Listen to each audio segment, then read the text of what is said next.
왕정 제도가 없어졌다가 복고된 대표적인 나라로 영국, 스페인, 또 캄보디아와 쿠웨이트, 일본들을 우리가 들 수 있는데, 작년에 이제 영국의 엘리자베스 여왕이 9월 8일 날 서거했어요. 그 후에 이제 아들 찰스 3세가 국왕으로 공식으로 선포되면서 이제 왕위에 오르는데, 대관식은 5월 6일 토요일로 잡혔습니다. 이 대관식은 70년 만에 열리는 대관식으로 많은 관심을 받고 있어요. 근데 놀라운 사실은요, 이 찰스 3세가 국왕이 돼서 다스리는 나라가요, 영국뿐만이 아니라 영국 연방 14개 국가에 약 23억 명의 사람들의 국왕이 된다 그래요. 오늘 본문은요, 사울이 공식적으로 왕으로 선포되며 기름을 부음받는 그런 본문 말씀입니다. 이스라엘은요, 왕정 제도가 이제 오늘 본문에 처음 생기는 것이기 때문에 사울이 이스라엘의 초대 이제 왕이 됐어요.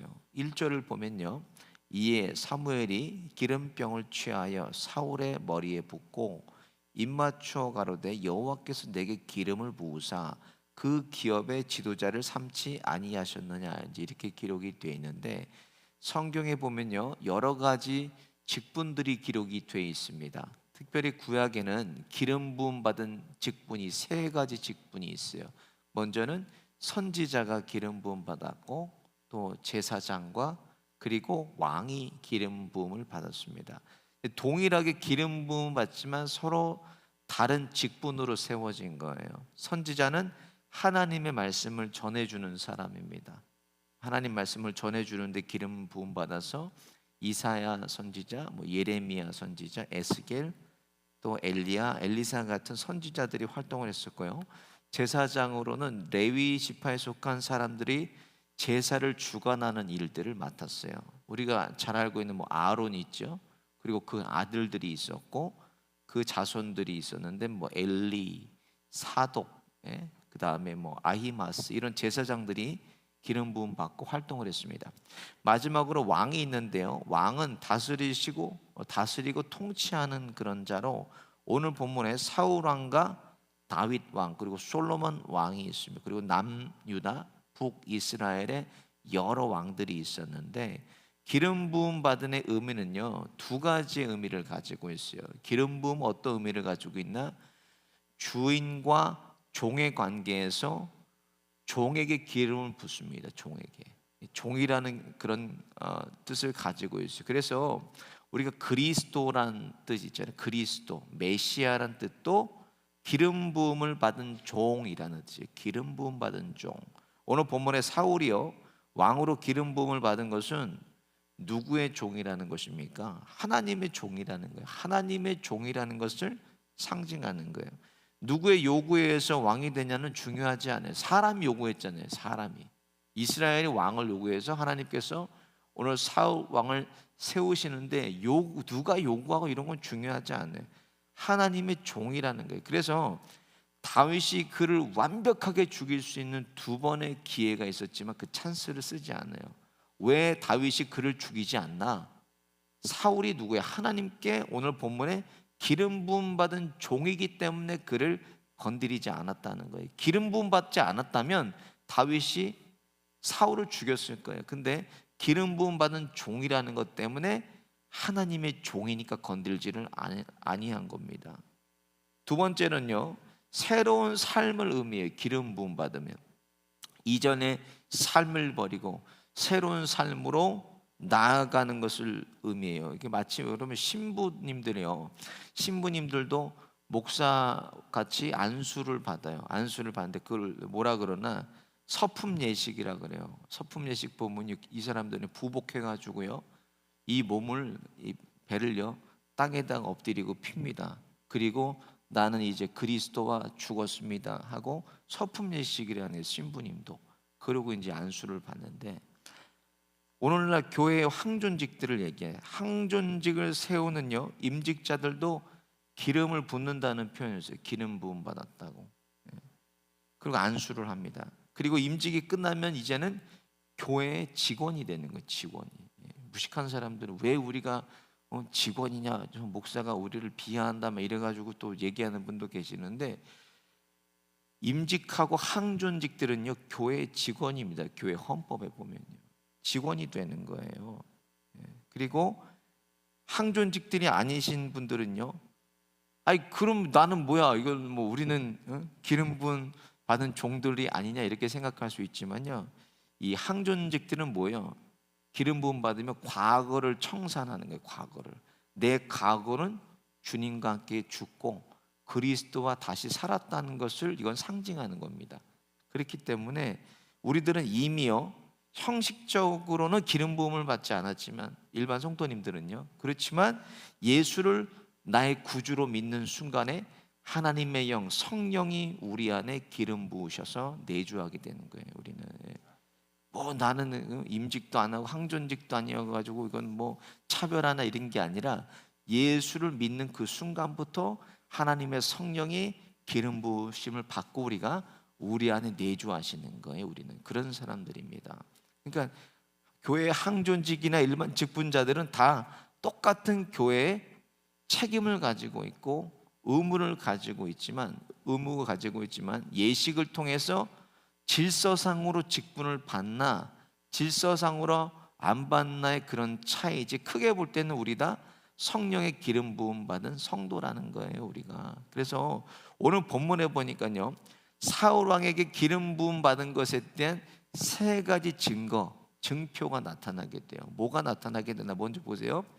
첫 번째는 은혜로의 시작이 표징이에요. 은혜로의 시작이에요.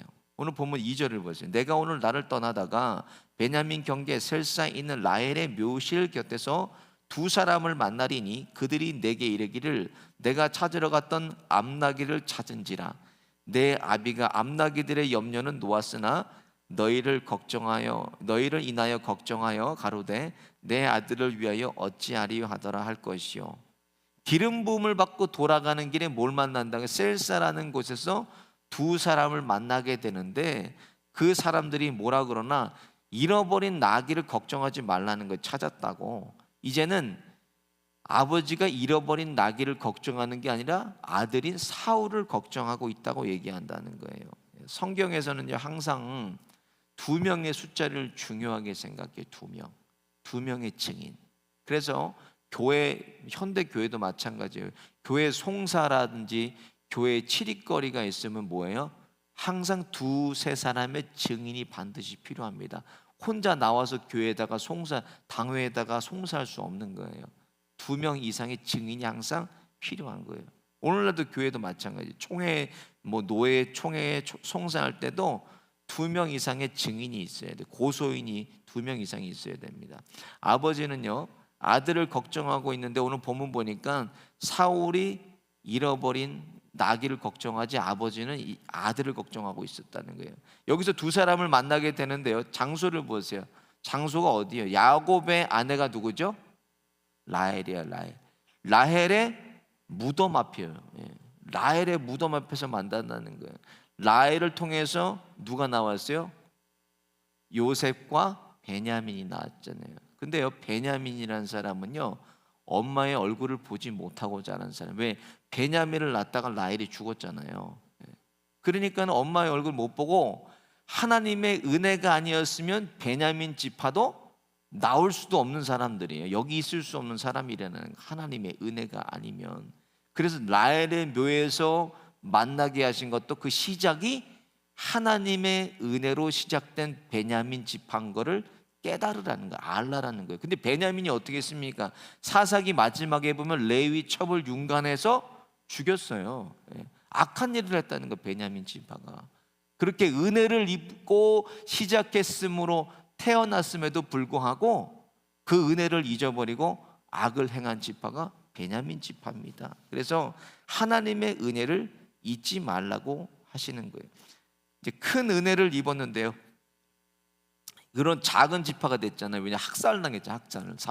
사사기에서 학살을 당해서 이제는 베냐민이 가장 작은 지파가 됐어요. 근데 그 지파에서 하나님이 왕을 세우실 것은 아무도 이것을 예상하지 못했다는 거예요. 하나님의 첫 번째 증표에서 사울 왕에게 말씀하시는 것은 하나님의 은혜 입은 사람임을 깨닫고 그 은혜로 시작하라는 것입니다. 우리도 마찬가지입니다.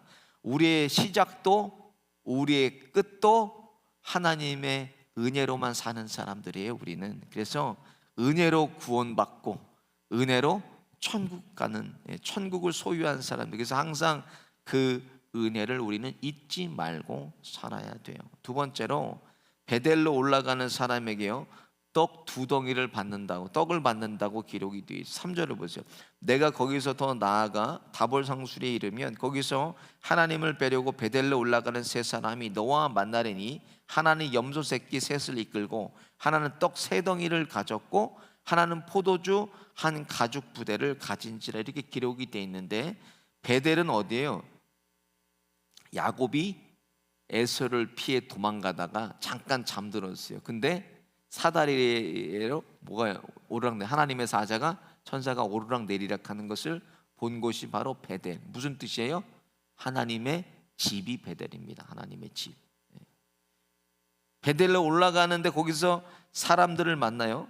사람들을 만나는데 세 사람이 가진 행색을 보니까 뭐하러 가는 사람이, 예배를 드리러 베델로 올라가는 사람들이에요. 염소 셋을 이끌고 떡 세 덩이 가지고 포도주와 가죽 부대를 가지고 올라가요. 그런데요 4절을 보니까요 그들이 내게 무난하고 떡 두 덩이를 준다는 거예요. 떡 세 덩이 중에 두 덩이를 주겠고 너는 그 손에서 받으리니, 떡 두 덩이가 무엇을 의미하냐, 이게 중요해요. 이거는 진설병이에요. 진설병. 제사를 지낼 때 하나님께 올려드렸던 떡이 진설병입니다. 이게 뭐예요? 제사장과 오직 왕만이 먹을 수 있는 거예요. 제사장과 왕만이 먹을 수 있는 진설병을 그가 받았다는 거예요. 이거는 공식적으로 하나님께서 사울을 이스라엘의 왕으로 인정하시는 증표가 됐다는 것이, 이 떡 두 덩이 받은 것이. 마지막으로 여호와의 신이 사울에게 오늘 임하셨어요. 6절을 보세요. 내게는 여호와의 신이 크게 임하리니 너도 그들과 함께 예언하고 변하여 새 사람이 되리라, 이렇게 기록이 되어 있어요. 이 징표는요 7절에 보면요 하나님이 함께 하시겠다는 거예요. 7절에 보면 특별히 왕의 입술에 하나님의 말씀이 임하시겠다는 말이에요. 그런데 여기서 먼저 말씀드리기는 좀 이르지만요 사울 왕이 어떤 왕이에요?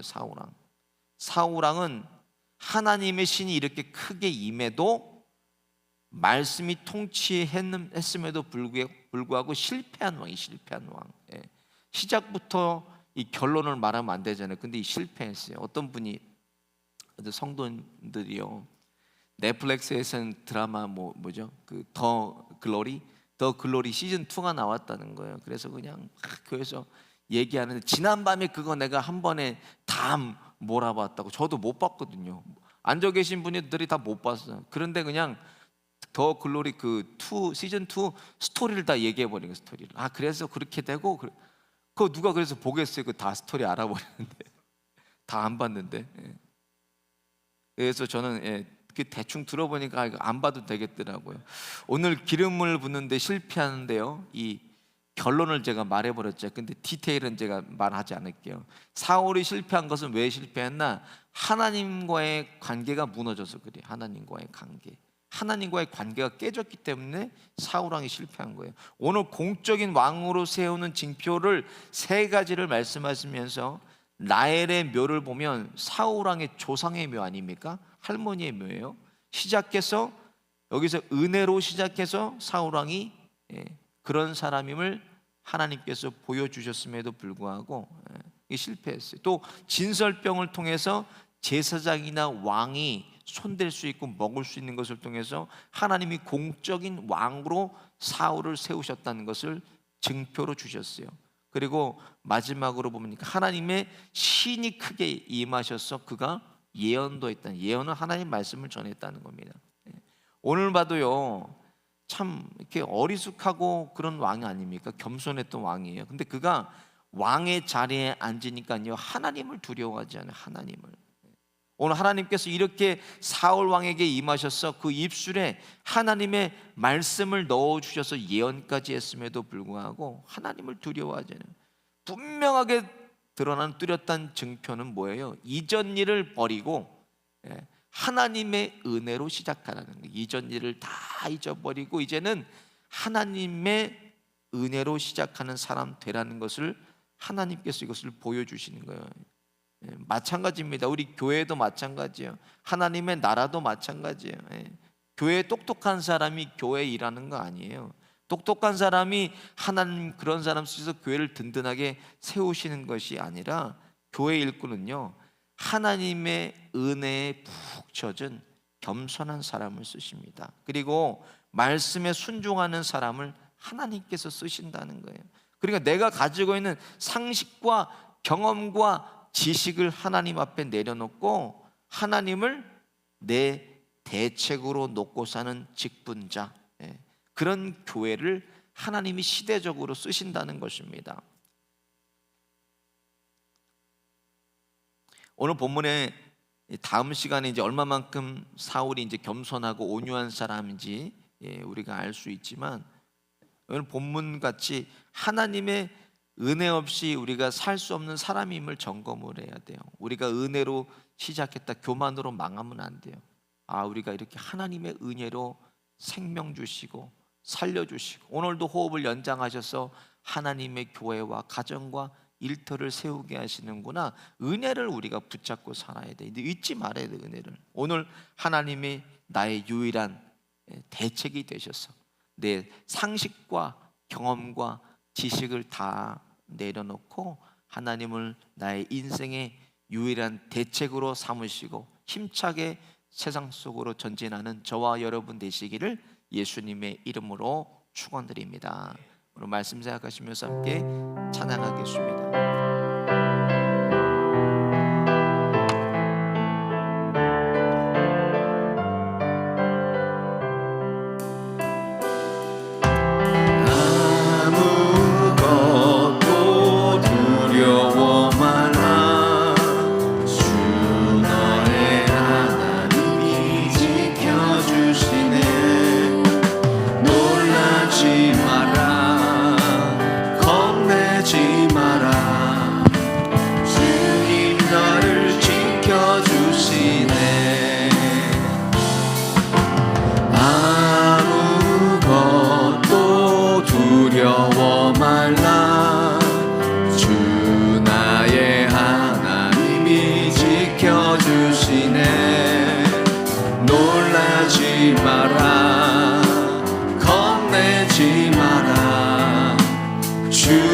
나를 지켜주시네.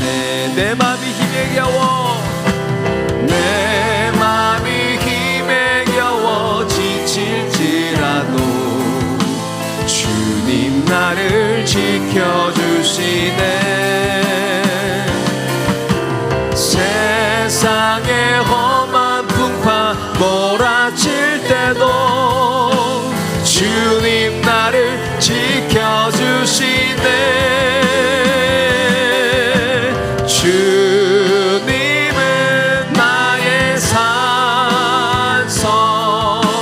주님은 나의 요새, 주님은 나의 소망, 나의 힘이 되신 여호와. 내 맘이 힘에 겨워, 내 맘이 힘에 겨워 점칠지라도 주님 나를 지켜주시네. 세상의 험한 풍파 몰아칠 때도 주님 나를 지켜주시네. 주님은 나의 산성, 주님은 나의 요새,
전능하신 하나님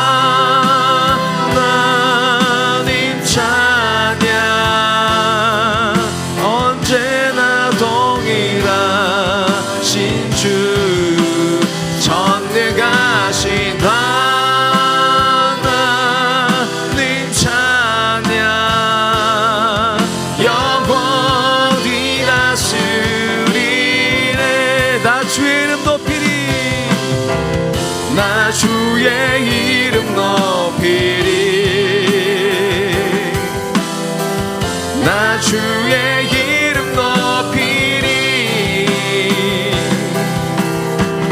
하늘 높이 올린 깃발처럼 주의 이름 높이리 전능하신 하나님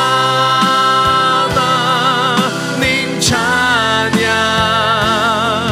언제나 동일하신 주 전능하신 하나님 찬양 영원히 다스리네. 말씀 생각하시면서 함께 기도하겠습니다. 하나님께서 주신 은혜를 잊지 않고 살아가게 하셨어. 삶의 모든 것이 하나님의 은혜로 통하게 하여 주시고 은혜를 흘려주는 하루가 되게 하여 주옵소서.